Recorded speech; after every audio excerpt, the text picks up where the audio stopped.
தென்னாடுடைய சிவனே போற்றி, எந்நாட்டவர்க்கும் இறைவா போற்றி, அனைத்து தமிழ் உள்ளங்களுக்கும் கனிவான வணக்கங்கள்.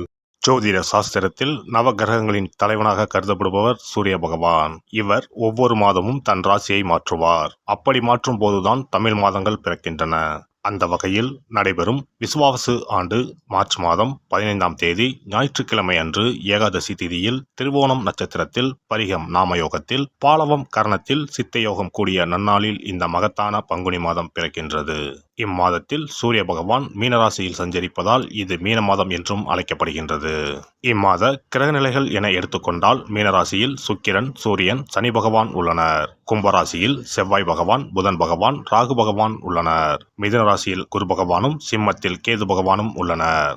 இம்மாத கிரக பெயர்ச்சி என எடுத்துக்கொண்டால் சுக்கிர பகவான் பங்குனி மாதம் 13ஆம் தேதி மேசராசிக்கு பெயர்ச்சியாகின்றார். செவ்வாய் பகவான் இம்மாதம் 18ஆம் தேதி கும்பராசியில் இருந்து மீனராசிக்கு பெயர்ச்சியாகின்றார். புதன் பகவான் இம்மாதம் 23ஆம் தேதி சனி வீடான கும்பத்தில் இருந்து குரு வீடான மீனத்திற்கு செல்கிறார். இந்த கிரகங்களின் பெயர்ச்சியால் இம்மாதம் உங்களுக்கு எவ்விதமான பலன்கள் கிடைக்கப் போகிறது, அது சாதகமாக அமையுமா இல்லை பாதகமாக அமையுமா என்பதனை பற்றி காண்போம். பிறக்கப் போகும் இம்மாதத்தில் ஒரு சில ராசிக்காரர்களின் சிக்கி சீரழிந்த வாழ்க்கை பயணம் மாறப்போகிறது. மனக்கசப்பில் வாழ்ந்து வந்த உங்களுக்கு இனி வசந்த காற்று வீசப்போகிறது. எதிரில் எமனே வந்தாலும் சிவனின் அருளால் எதிர்த்து நின்று போராடும் பலம் உங்களை வந்து சேரும். உங்கள் பிறப்பு ஒரு சாபக்கேடு அல்ல, அது சரித்திரம் படைக்கப் போகிறது. வரும் வாய்ப்பினை சரியாக பயன்படுத்தி கொண்டு உங்கள் வாழ்வில் வளமும் நலமும் செல்வ செழிப்பும் பெற்று வாழ்வில் உயரிய நிலையை அடைய வேண்டும். கன்னி ராசி அன்பர்களே, இந்த மாதம் எதிர்ப்புகள் அகலும், பகை விலகி எதிலும் வெற்றி கிடைக்கும், தன்னம்பிக்கை அதிகரிக்கும், தகராறுகள் வழக்குகளில் சாதகமான போக்கு காணப்படும், நன்மை தீமைகளை பற்றி கவலைப்படாமல் எதையும் துணிச்சலாக செய்து முடிப்பீர்கள். உத்தியோகத்தில் இருப்பவர்களுக்கு வீண் அலைச்சல் குறையும், எடுத்த காரியத்தை வெற்றியுடன் செய்து முடிப்பீர்கள், எண்ணப்படி எல்லாம் நடக்கும். தொழில் வியாபாரத்தில் இருந்த போட்டிகள் குறையும், உங்களது செயல்களுக்கு தடை ஏற்படுத்தியவர்கள் தாமாக விலகிவிடுவார்கள், பணவரத்து கூடும், தொழிலை விரிவாக்கம் செய்வதற்கான முயற்சிகளில் ஈடுபடுவீர்கள். குடும்பத்தில் இருந்த மன வருத்தங்கள் மாறி சுமூகமான நிலை உண்டாகும், கணவன் மனைவிக்கு இடையே இருந்த இடைவெளி குறையும், வீட்டில் சுபகாரியங்கள் நடக்கும், திருமண முயற்சிகள் கைகூடும், பிள்ளைகளால் பெருமை உண்டாகும். பெண்களை பொறுத்தவரை சாதக பாதகங்களை பற்றி கவலைப்படாமல் எந்த காரியத்தையும் துணிச்சலாக செய்து முடிப்பீர்கள், உங்களுக்கான எதிர்ப்புகள் விலகும். கலைத்துறையினர் பேச்சு திறமையால் காரியங்களை சாதகமாக செய்து முடிப்பீர்கள், அலைச்சல் குறையும், பயணங்கள் செல்ல நேரலாம், வீண் வாக்குவாதங்களை தவிர்ப்பது நல்லது. காரிய தாமதம் ஏற்பட்டாலும் சாதகமான பலன் கிடைக்கும்.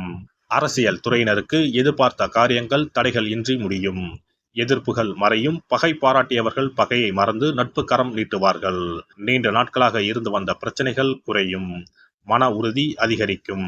மாணவர்களுக்கு போட்டிகள் குறையும், எதிலும் வெற்றி பெற வேண்டும் என்ற எண்ணம் தோன்றும், கல்வியில் முன்னேற்றம் காண்பீர்கள். நட்சத்திர பலன்கள் உத்திரம் 2, 3, 4ஆம் பாதங்கள். இந்த மாதம் வீண் அலைச்சல் உண்டாகும், மற்றவர்களுக்கு உதவி செய்வதில் ஆர்வம் ஏற்படும், வாக்கு வன்மையால் அனுகூலம் உண்டாகும், எந்த காரியத்தையும் யோசித்து செய்வது நல்லது. பணம் சார்ந்த கஷ்டங்கள் குறையும், காரிய வெற்றியும் நன்மையும் உண்டாகும். அஸ்தம் நட்சத்திரம். இந்த மாதம் காரிய அனுகூலம் உண்டாகும், எடுத்த காரியத்தை திறமையாக செய்து முடிக்க தேவையான உதவிகள் கிடைக்கும், சுய நம்பிக்கை அதிகரிக்கும், புத்தி தெளிவு உண்டாகும், எந்த பிரச்சனையும் எதிர்கொள்ளும் தைரியம் உண்டாகும். சித்திரை 1, 2ஆம் பாதங்கள். இந்த மாதம் மனதை கவலை கொள்ளச் செய்த பிரச்சனைகளில் எதிர்பாராத திருப்பங்கள் ஏற்பட்டு சாதகமான பலன் கிடைக்கும், தொழில் வியாபாரம் முன்னேற்ற பாதையில் செல்லும், சிறப்பாக செயல்பட முடியும் என்ற நம்பிக்கை ஏற்படும், எதிர்பார்த்த பண உதவியும் கிடைக்கும். வேலை தேடிக்கொண்டு இருப்பவர்களுக்கு உத்தியோக வாய்ப்புகள் வரும், முக்கிய நபர்களின் உதவியும் கிடைக்கும். புதன் கிழமையில் ஆஞ்சநேயரை வெண்ணெய் சாற்றி வணங்க எல்லா நன்மைகளும் உண்டாகும், மனோதைரியம் கூடும். சிறப்பு தொகுப்பு. கண் திருஷ்டிகள் அகன்று தடைப்பட்டு கொண்டிருக்கும் காரியங்கள் நிறைவேற செய்ய வேண்டிய பரிகாரம் என்ன என்பதனை பற்றி காண்போம். வாழ்க்கையில் நல்ல நிலையில் இருந்தவர்கள் கூட திடீரென்று பொருளாதாரம் இழந்து மன கஷ்டங்களுடன் வாழும் நிலை ஏற்படும். இந்த நிலை எதனால் ஏற்பட்டது என்று ஆராய்ந்து பார்த்தால் பெரும்பாலும் அவர்களின் மீதான கண் திருஷ்டிதான் காரணமாக இருக்கும்.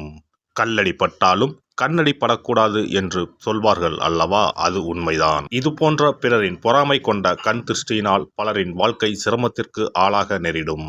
இது போன்ற கண் திருஷ்டிகளிலிருந்து எப்படி தப்பிப்பது? இருக்கவே இருக்கிறது எளிதாக கிடைக்கும் ஊமத்தஞ்செடி. தெய்வ சக்தி நிறைந்த செடியாக கருதப்படும் ஊமத்தஞ்செடியின் காய், பூ, இலைகள் என அனைத்தும் தீய சக்திகள் விரட்ட பரிகாரத்துக்கு பயன்படுகிறது. பொதுவாக ஊமத்தம் காய்க்கு கெடுதலை அகற்றக்கூடிய சக்தி உண்டு. நம் வீட்டில் உள்ள எதிர்மறை சக்தியை அகற்றுவதற்கு ஊமத்தங்காய் தீபம் சிறந்த பரிகாரமாகிறது.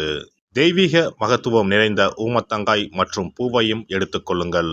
வீட்டுக்கு அருகில் இல்லை என்றால் நாட்டு மருந்து கடைகளில் கிடைக்கும். இந்த 2 பொருட்களையும் மஞ்சள் தண்ணீரை கொண்டு நன்றாக கழுவி விடுங்கள். சிறிது நேரம் அவற்றிலுள்ள ஈரம் போக ஆறவிட்டு பிறகு அவற்றை ஒரு மஞ்சள் துணியில் குலதெய்வத்தை வேண்டி ₹1 நாணயத்தோடு சேர்த்து முடிந்து வீட்டின் நிலைப்படியில் கட்டி தொங்கவிடுங்கள்.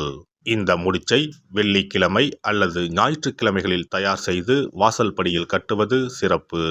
தினமும் வீட்டில் தீபம் ஏற்றி காண்பிக்கும் போது இந்த முடிச்சுக்கும் காண்பிக்கவும். இதேபோல் ஊமத்தம் இலைகள் கிடைத்தால் அந்த இலைகளை சுத்தமான மஞ்சள் தண்ணீரில் கழுவிவிட்டு அவற்றை கொண்டு வீட்டில் இருக்கும் விநாயகருக்கு திங்கள் கிழமைகளில் தொடர்ந்து அர்ச்சனை செய்து வர வேண்டும். ஊமத்தம் பூவையும் விநாயகருக்கு சூட்டலாம். 3 வாரங்கள் தொடர்ந்து திங்கள் கிழமைகளில் விநாயகருக்கு ஊமத்தை இலையால் அர்ச்சனை செய்து ஊமத்தம் பூவை சூட்டி வழிபட்டால் வீட்டில் உள்ள கெட்ட சக்தி நடமாட்டம் மற்றும் கண் திருஷ்டிகள் தீரும். ஊமத்தம் செடியும் சிவபெருமானுக்கு உகந்த இலை ஆகும். இந்த ஊமத்தங்காய் வைத்து சிவபெருமானுக்கு தீபம் ஏற்றி வழிபடுவதன் மூலம் நமது பிரச்சனைகளில் இருந்து எளிதாக விடுபட முடியும். முதலில் 2 ஊமத்தங்காய்களை எடுத்துக்கொள்ள வேண்டும். அவற்றின் மீது முட்கள் இருப்பதால் மிகவும் கவனமாக கையாள வேண்டும். ஊமத்தங்காயின் காம்பு பகுதிகளை வெட்டி கொண்டு கத்தியை பயன்படுத்தி ஊமத்தங்காயின் உள்ளே இருக்கும் விதை பகுதியை முழுவதுமாக நீக்கிவிட வேண்டும். பின்னர் 2 அகல் விளக்குகள் மற்றும் விளக்கு வைப்பதற்கான 2 தட்டுகளை எடுத்து சுத்தம் செய்து அவற்றிற்கு மஞ்சள் குங்குமம் போட்டு வைத்துக் கொள்ள வேண்டும். பின்னர் 2 தட்டின் மீதும் ஒவ்வொரு அகல் விளக்கை வைத்துக் கொள்ள வேண்டும். அதன் பிறகு எப்போதும் பூஜை செய்வதற்கு வைப்பது போன்ற வெத்தலைப்பாக்கு, பழம் போன்றவற்றை வைத்துவிட்டு 2 விளக்குகளையும் ஏற்றி சிவபெருமானை மனதார வேண்டிக் கொள்ள வேண்டும். எனக்கு இருக்கும் பிரச்சனைகள் அனைத்தும் தீர்ந்து இன்பமான வாழ்க்கை கிடைக்க வேண்டும் என வேண்டிக் கொள்ள வேண்டும்.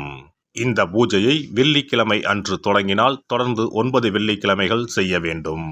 ஊமத்தங்காயின் மீது எவ்வாறு முட்கள் இருக்கிறதோ அதுபோல நமது வாழ்க்கையில் இருக்கும் முட்கள் போன்ற பிரச்சனைகளை அவை தீர்த்து வைக்கின்றன. இந்த பூஜையை நாம் தொடர்ந்து செய்து வருவதால் நம் மீது இருக்கும் கண் திருஷ்டிகள் அகன்றுவிடும்.